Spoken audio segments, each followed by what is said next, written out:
I mean, they had passed the test that I guess our foreign service officers had passed for decades.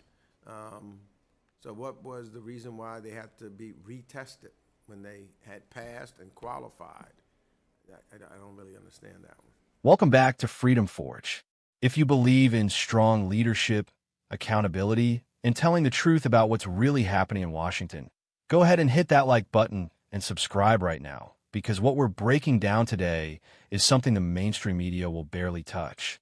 Today's Senate hearing centers around the State Department's handling of key fellowship programs, specifically the Rangel, Pickering, and Payne fellowships, and broader concerns about workforce cuts, hiring practices, and whether the department is honoring commitments made under U.S. law.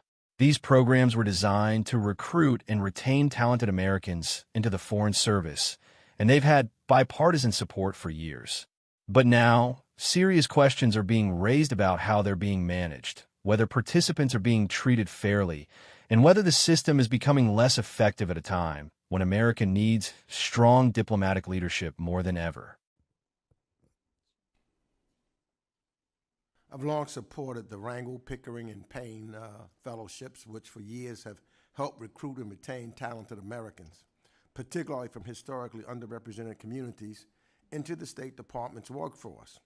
These programs have enjoyed strong bipartisan support, including in the FY26 National Defense Authorization Act.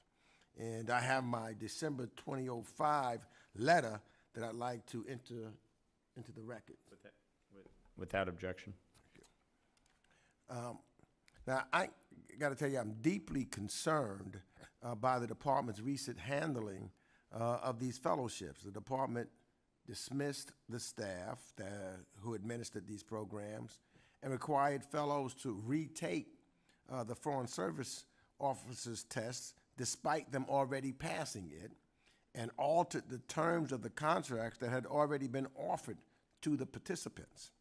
So, Ms. McKinney, I understand that the department is now, I guess, reviewing the future of these fellowships.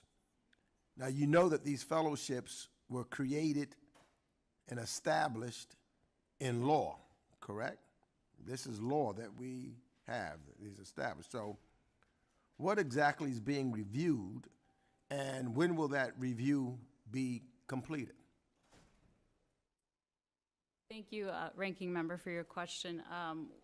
We have been reviewing the pipelines, but the department intends to uphold all of our contractual obligations and bring in all the fellows that are currently in the pipeline. Okay. So, and for fiscal year 26, the NDAA, so you're saying you will commit also to fully implement those fellowship programs as mandated also? Yes, sir. We are looking at all of the fellowships that we are mandatorily required, and we will continue to onboard them through the pipeline.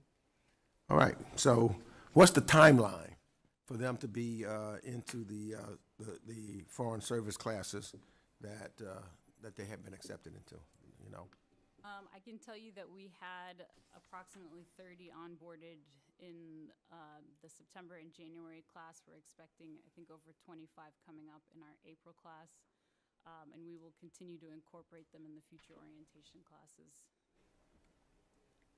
And now, as I stated earlier, they had passed the test previously. Do they have to retake the test? Yes, everyone that is on our register retook the revised Foreign Service Officer test, and the intent was to assess everyone by the same instrument as they were ranked on the register. And was there a need? I mean, they had passed the test that I guess our Foreign Service officers had passed for decades. So what was the reason why they had to be retested when they had passed and qualified? I don't really understand that one. As we're introducing the new test and bringing in people on the register who had scores from that new test, we wanted to create a balance and assess everyone on the register using the same metric, so we had everyone retake the new test. And so Though you passed the state test, and I really want to get to another question, but I'm stuck because I really don't understand. Because generally, the contract, you pass the test, you assign to a certain class, and it just seems to me that you should be then put into that class, but then the individuals have to be retested. You know, is this now open to a broader, I don't know, a broader number of people, a broader population, a broader, that as far as this test is concerned now? No, sir.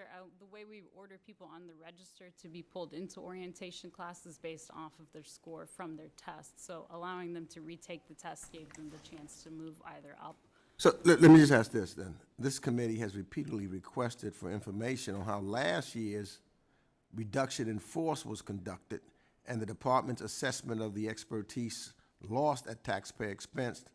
We haven't received that information, and so let me just ask real quickly. Has the department conducted a damage assessment of the skills and expertise lost as a result of the reduction in force? And if so, can we get that information from, to the committee? The department continues to operate and more agile, and we will continue to execute on the Secretary and the President's mission. So have that assessment, are you going to do an assessment? The reorganization is still ongoing, and I think we're still pending. If there's information specifically that you're looking for, I'm happy to take that back. Okay, because I am, and I know I'm out of time, but because what I am interested in is, for example, I know that there are, people who were fluent in certain languages, Chinese, Arabic, Farsi, and they were separated during the RIF period. And so I want to know how many fluent speakers of those languages remain in the department today. So if you can get me that information, that would be really important. And professional proficiency in critical languages are really important. So I'd love to have that information. Okay. Thank you. Now let's get into what really happened here. A senator opens by pointing out that these fellowship programs are not just optional initiatives. They are established in law. That's important. This isn't some experimental program. This is something Congress created, funded, and expects to be implemented properly. But what do we hear next? We hear that the department dismissed staff who are actually running these programs. Let that sink in. The very people responsible for managing and maintaining these pipelines of talent were let go. And on top of that, fellows who had already passed the Foreign Service Officer test were suddenly told they had to retake it under a new system. Now I'm going to say what a lot of people are thinking. That doesn't sound like efficiency. That sounds like bureaucracy gone wild. You had individuals who followed the rules, passed the requirements, and earned their place, and then the rules changed after the fact. That's not how a system builds trust. That's how a system loses credibility. And even the senator questioning this couldn't hide the confusion. He straight up says he doesn't understand why people who already passed the test now have to retake it. And honestly, neither do I. The explanation given was that they wanted to assess everyone using the same metric. On paper, that sounds fair. But in practice, it raises serious concerns. Because if you're constantly changing the standards, you're not creating fairness. You're creating instability. Now let's talk about something even bigger that came out of this hearing. Workforce reductions. The senator presses the department about a reduction in force and asks a very simple question. Has there been any assessment of the damage caused by letting people go? And what's the answer? There isn't a clear one. We hear that the reorganization is still ongoing and that any assessment is basically pending. That's a problem, because when you cut people, especially skilled professionals, you need to understand what you've lost. This isn't just about numbers. This is about expertise. The senator specifically brings up something that should concern every American: language specialists. People fluent in Chinese, Arabic, Farsi, critical languages for national security and diplomacy, were reportedly part of those cuts. Think about that. At a time when global tensions are rising, when America needs to understand its adversaries more than ever, we're potentially losing people who can literally speak the language. That's not just a staffing issue. That's a strategic issue. And this is where I give you my honest take as a right-wing patriot. I believe in making government leaner. I believe in cutting waste. But I do not believe in cutting competence. There's a difference between trimming excess and undermining capability. And what we're seeing here looks a lot closer to the second. Because here's the reality. America's strength isn't just in its military. It's in its diplomacy, its intelligence, its ability to understand and navigate complex global relationships. And programs like these fellowships are part of building that strength. If you weaken those pipelines, if you disrupt those systems, you're not just saving money, you're risking long-term consequences. Now, to be fair, the department did say they intend to honor their contractual obligations and continue bringing fellows into the pipeline.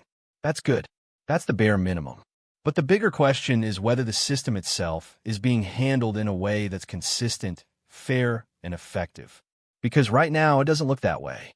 It looks like a system in transition, a system being reshaped without clear answers, and a system that may be losing valuable talent in the process.